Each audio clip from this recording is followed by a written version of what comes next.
The fifth section of the FATF's finalised crypto recommendations gives a few examples of countries that are currently following them, and there honestly wasn't really anything much that stuck out to me here.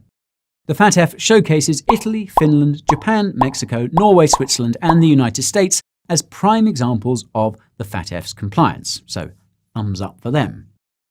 Note that South Korea, Germany, Liechtenstein, Canada, Gibraltar, Singapore, the United Kingdom, the Netherlands, South Africa, and Australia are also abiding by the FATF's recommendations, according to Nota Bene's website, so thumbs up for them too.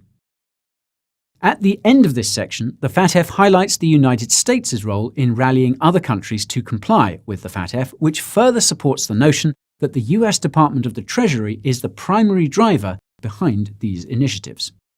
This would make sense given that the FATF arguably exists to uphold the dollar-based financial system we live in today.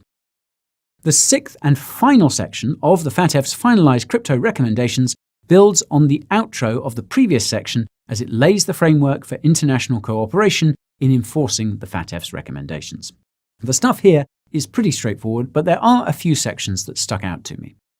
For starters, the FATF stresses the speed at which information must be shared between countries, given that cryptocurrency transactions are instant compared with standard bank transfers, which can take days. Also, quote, countries that prohibit VOSPs must have a legal basis for permitting their relevant competent authorities to exchange information on issues related to virtual assets and VOSPs, meaning that even countries that have banned cryptocurrencies have to be on board with the FATF. Moreover, the FATF recommends creating a public registry of information about VOSPs that can be accessed by anyone, and that's the kind of transparency I would love to see.